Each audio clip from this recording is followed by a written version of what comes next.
What's up, guys? We're finally here. We're here, and it's been a while since our season finale review of Invincible, but we're here to come back and review the season and just talk about the adaptation in general and what we're excited for the future.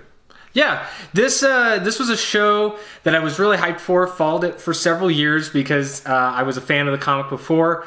I wasn't like there from the start, but I was there for like the last 3 or 4 years of the comic run. So, ever since the comic actually officially ended, been looking forward to the show adaptation. Originally thought it might have been a movie or it might be live action, but we finally got, that Amazon was going to be doing it, which because of the track record Amazon has with The Boys, I think we knew that Invincible was at least safe to say in good hands.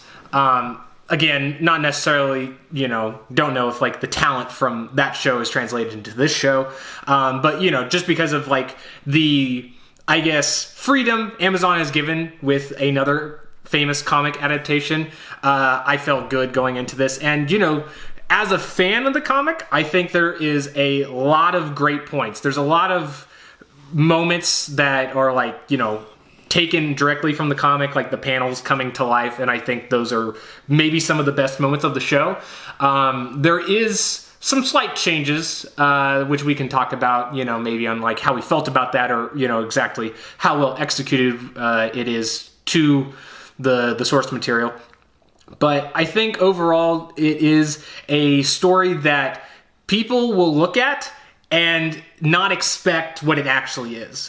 Because I think while it is animated, maybe that is one of the key reasons why people might misjudge it at face value. But just in general, the show does come off as very, for lack of a better term, family friendly at the beginning. There is a lot of stuff that makes you think it's more of, and I say this lightly because I really love the series, but a more generic approach on superheroes. But I think you quickly see that that's not necessarily the case, and it does go into subject matter that is very adult-centered. I think it has, definitely big executions of brutality that, people that are, wanting more of adult content definitely get.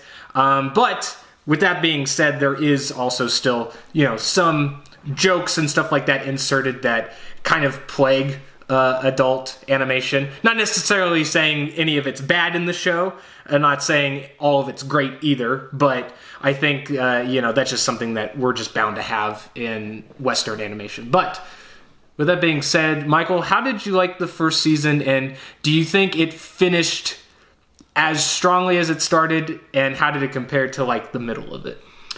Yeah, so that's a lot. Before I get into that, I just want to talk about the three major things that I think that changed how they adapted the show. There's going to be many details, but I just want to talk about those. So one of the key decisions was ending the first episode with revealing who the killer was and showing that. Mm-hmm. I think that did help make the show less generic, so I think it was great for new people. And so far, I think they did a pretty good job of kind of showing how the government and everyone was reacting to the murder of the Guardians. Mm-hmm. So I liked that change. I think that was a good placement of it. Yeah. The next thing was kind of delaying a big moment until the finale. Mm.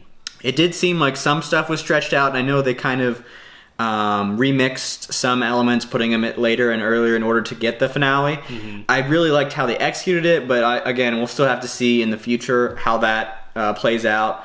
And then the third thing, I think, for many comic readers is just the some of the more relationship changes that they made. Yeah. Both in the show and probably in the future as well. We'll see how that is. There is some interactions between characters that seem if not forced, just out of place. But I think that's pretty hard to do when you're remixing stuff to kind of get the core of characters perfectly right. So it's understandable that it's going to be a challenge. But saying all those things, I think we really had a good first episode and we had a good finale, and in between we had a lot of good material. Obviously, it is following the comic, at least a little bit as far as storylines and stuff. Yeah. So we do get a lot of cool episodes with cool characters that are still in the series, and so I like that. Additionally, I like the voice actors. I think there was nothing that stood out in a bad way where he kind of took you out of the scene. There was a couple of casting choices that at the beginning we were kind of both concerned about how that was going to work, but so far I think they pretty much nailed it in the studio and with just the general themes of the show. So overall, I think I'm pretty hopeful for the future, but season 1 was a good season, and after reviewing some shows like Arifureta and other disappointments, don't put that dagger deeper into my heart, man. it was great to see at least Amazon. You can tell they care about the show, and I hope that people who haven't heard of Invincible before this will go back and watch this first season and maybe even read the comics and get into the source material deeper. Yeah, I think one of the things that just puts a smile on my face is being a fan of the source material and seeing, knowing what's coming, seeing people's reactions to things unfolding that they knew nothing before, and they're just witnessing it for the first time. I can't help but just feel joy seeing the reactions and how people's, kind of opinions form about certain characters in the now, and then knowing what is to come, like how those same people will shape theirs. I don't know. That's just something that I love with any of something that I've loved that gets adapted. But for the show, it is, I think, overall a very faithful adaptation. I mean, there is moments, like Michael said, because there's kind of a remixing in a sense of the timeline. There is some things that are a bit taken out of where they were intentionally, or originally, I guess I should say, in the story. So that leads to some kind of things that, maybe necessarily don't flow well, or maybe there is kind of like a head scratcher of okay, so, this is all happening in a course of a week, course of a month. I think in the comic there is a bit more of a balance in the timeline, but I think even with those liberties taken, the show does I think bring to life the characters very well.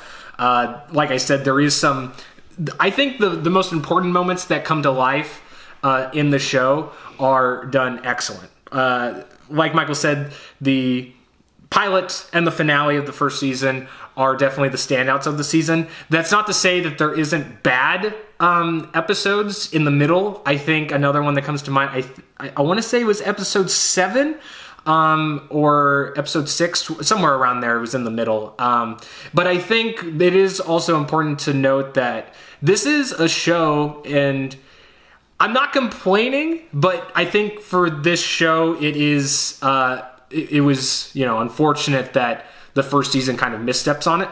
But that is with the runtime. The runtime is 48 minutes for each episode, and that's something I've never seen in an animated show, and I actually hope more shows do this, because especially with one as story-driven as this and has so many plot elements, it is nice to not feel rushed, and I think it does lead to, when you do have a big confrontation, the fights can be as big and have an impact that would reflect in how the story is structured. So I think that definitely adds to a lot of the things that the show has going for it and how they translate the story into show format. But there is, because of, and maybe it's just the direction of the first season, but there is, I think, more moments where people can feel frustrated because they're seeing sneak peeks to storylines, but we're not really necessarily getting the payoff of those, as soon as maybe some people would like them. Overall, I think my enjoyment was still through the roof. I couldn't wait to see the next episode for the next week.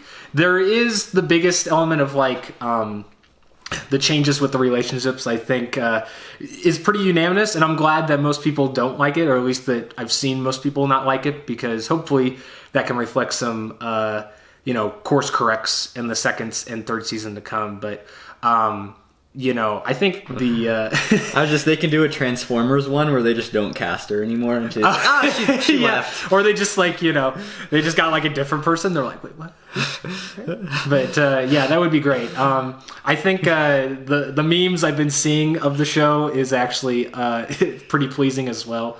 There's some moments that I never thought when I was reading the comic would hit into meme status, but here we are, and there they are. But yeah, there's a lot going on, and for a show like this, I don't really want to give too much away because I think the mystery and kind of seeing the things revealed in time is the best way to experience it. So I don't want to really talk too much about story elements, but just know that you are getting a show that has a lot of story elements. Sorry, I just You did it's fine. Yeah, that's all right. Good sound. You have a lot of story elements. Yeah. And there's a lot of plot lines to come, a lot of villains, a lot of heroes, a lot of people die.